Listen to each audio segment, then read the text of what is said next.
آپ نے کو اپنی کتابوں میں آپ کی کتابوں میں آپ کو پڑھایا جاتا ہے، بچوں کو پڑھایا جاتا ہے۔ رسول نے اپنی بیٹی فاطمہ کو جہیز میں یہ دیا۔ بیٹیاں 4 تھیں، جہیز 1 کا کیوں بتایا؟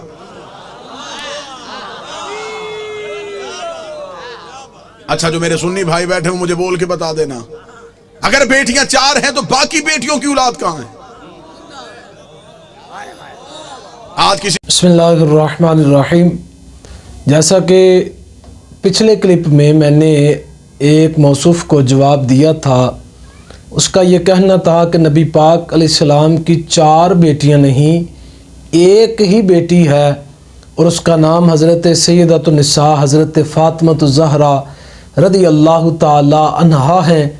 ہم آپ کو صاف شفاف عقیدہ دے رہے ہیں کہ اگر حضور علیہ السلام کی 4 بیٹیاں ہیں تو آپ کو آپ کی کتابوں میں پڑھایا گیا کہ حضور علیہ السلام کی 4 بیٹیاں ہیں۔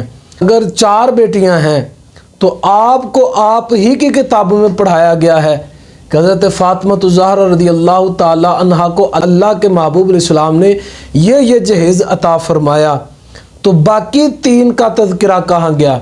باقی 3 کو جہیز کیوں نہیں دیا؟ ایک کی اولاد کا ذکر ہے، باقی کی اولادوں کا ذکر کیوں نہیں ہے؟ میں نے پچھلے کلپ میں حضور اقدس صلی اللہ تعالی علیہ وآلہ وسلم کی 4 بیٹیاں رضی اللہ تعالی عنہما کا ذکر کیا اور بتایا انہی کی کتابوں سے، انہی کے گھر سے کہ اللہ تبارک و تعالی نے حضور علیہ السلام کو 4 بیٹیاں عطا فرمائیں۔ آج اس کلپ میں آپ احباب کو یہ بتلاؤں گا کہ حضور علیہ السلام کی بیٹیوں کا نکاح کن سے ہوا، اور یہ آج میں آپ کو اس کلپ میں بتاؤں گا۔ ذرا آپ بھی سماعت فرمائیں۔ ان کے گھر کی کتاب قرب الاسناد، یہ اہل تشیع کی معتبر ترین کتاب ہے، اس کا صفحہ نمبر 9 ہے، اور اس میں کہتے ہیں اللہ تبارک و تعالی نے حضور علیہ السلام کو کتنی بیٹیاں عطا فرمائی؟ حضور علیہ السلام کو اللہ نے بطن خدیجہ رضی اللہ تعالی عنہا سے اللہ نے 4 بیٹیاں عطا فرمائیں، حضرت زینب، حضرت رقیہ، حضرت ام کلثوم اور حضرت فاطمہ الزہرا رضی اللہ تعالی عنہا عطا فرمائیں۔ اور پھر آگے یہ مصنف لکھتا ہے کہ اللہ تبارک و تعالی کے محبوب نے ان کا نکاح کن سے فرمایا؟ یہ اب سننے والی بات ہے کہ حضور علیہ السلام نے اپنی بیٹیوں کا نکاح کن سے فرمایا؟ یہ بھی سماعت فرمائیں۔ ان کے گھر کی کتاب ہے، انہی کے گھر سے آپ کو دلیل دی جا رہی ہے کہ حضور علیہ السلام کو اللہ نے جو بیٹیاں عطا فرمائی ان کا نکاح حضور علیہ السلام نے کن کن سے فرمایا۔ ذرا آپ بھی سماعت فرمائیں اور ملاحظہ فرمائیں۔ اللہ تبارک و تعالیٰ کے محبوب علیہ السلام نے اپنی بیٹی کا نکاح حضرت امیر المؤمنین رضی اللہ تعالی عنہ سے فرمایا۔ دوسری بیٹی کا نکاح کن سے فرمایا؟ اب یہ بھی سماعت فرمائیں۔ کہتے ہیں وتزوج ابو العاص بن ربیعہ وہو من بنی امیہ زینب، کہ حضور علیہ السلام نے ابو العاص بن ربیعہ کا نکاح اپنی شہزادی حضرت زینب رضی اللہ تعالی عنہا سے فرمایا۔ یہ اب پہلی بیٹی کا نکاح حضور علیہ السلام نے فرمایا حکم الہی سے، تو آپ کے گھر کی دلیل، آپ کی کتاب۔ اب دوسرا سماعت فرمائے۔ پھر کہتا ہے وتزوج عثمان بن عفان ام کلثوم لم يدخل بها حلقت، کہ حضور علیہ السلام نے اپنی دوسری بیٹی حضرت ام کلثوم رضی اللہ تعالی عنہ کا نکاح حضرت سیدنا عثمان بن عفان رضی اللہ تعالی عنہ سے فرمایا۔ ابھی وہ ان کے گھر داخل نہیں ہوئی تھی، ان کا انتقال ہو گیا۔ تو پھر آگے کیا کہتا ہے؟ اب تیسری بیٹی کا نکاح سماعت کریں کہ حضور علیہ السلام نے کن سے فرمایا۔ وَزَوَّجَهُ رسول اللہ صلی اللہ علیہ وسلم مکانہا رقیہ، حضور علیہ السلام نے اپنی تیسری بیٹی کا نکاح حضرت عثمان رضی اللہ تعالی عنہ سے فرمایا، حضرت ام کلثوم رضی اللہ تعالی عنہا کے وصال کے بعد، یعنی حضور علیہ السلام نے اپنی 2 بیٹیاں حضرت سیدنا عثمان غنی رضی اللہ تعالی عنہ کے عقد میں عطا فرمائیں۔ یہ حضور علیہ السلام کی شہزادیوں کا ذکر آپ کے گھر کی کتابوں سے، آپ کے گھر کی دلیل سے ہم نے پیش کیا۔ اب ہم اگلی دلیل دیتے ہیں۔ ملا باقر مجلسی کی کتاب حیات القلوب، اس کی جلد نمبر 2 ہے، 91 باب ہے۔ کیا کہتے ہیں؟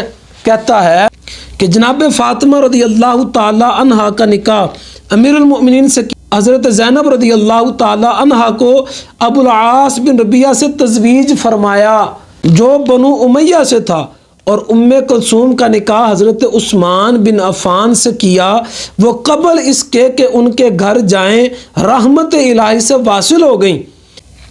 ان کے بعد حضرت رقیہ کو ان سے تزویج کیا۔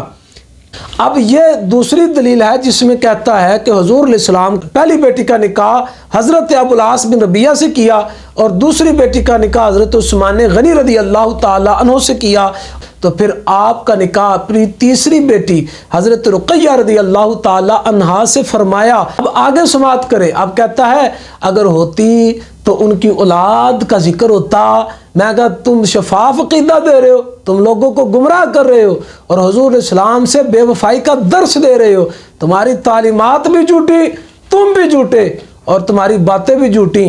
اب یہ سماعت کریں کیا کہتا ہے۔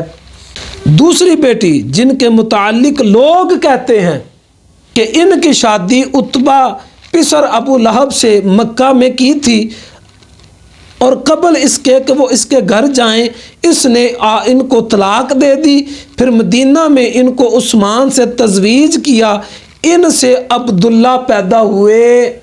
اب یہ دیکھے کہ اب یہاں مصنف کہہ رہا ہے کہ ان سے ایک بیٹا پیدا ہوا جن کا نام نامی اسم گرامی حضرت سیدنا عبداللہ رضی اللہ تعالی عنہ ہے۔ اب آگے سماعت فرمائیں۔ حضور علیہ السلام کی دوسری بیٹی بدر کے موقع پر رضائے الہی سے اللہ سے جا ملی، اور پھر حضور علیہ السلام نے آپ کا نکاح تیسری بیٹی سے فرمایا، اور ان کا وصال سن 7 ہجری میں ہوا۔ یہ آپ کے گھر کی کتابیں ہیں، آپ کی دلیلیں ہیں۔ حضرت آپ کیسے کہتے ہیں کہ ہم آپ کو صاف شفاف عقیدہ دیں گے؟ آپ صاف شفاف عقیدہ نہیں بلکہ آپ صاف شفاف جھوٹ بول رہے ہیں، اور کم از کم اپنے گھر کی کتب جات کا مطالعہ کر لیتے تو آپ کو یہ بات مل جاتی کہ حضور علیہ السلام کو اللہ نے 4 بیٹیاں عطا فرمائی ہیں۔ اولاد شریفہ کا ذکر بھی آپ کی کتابوں میں موجود ہے۔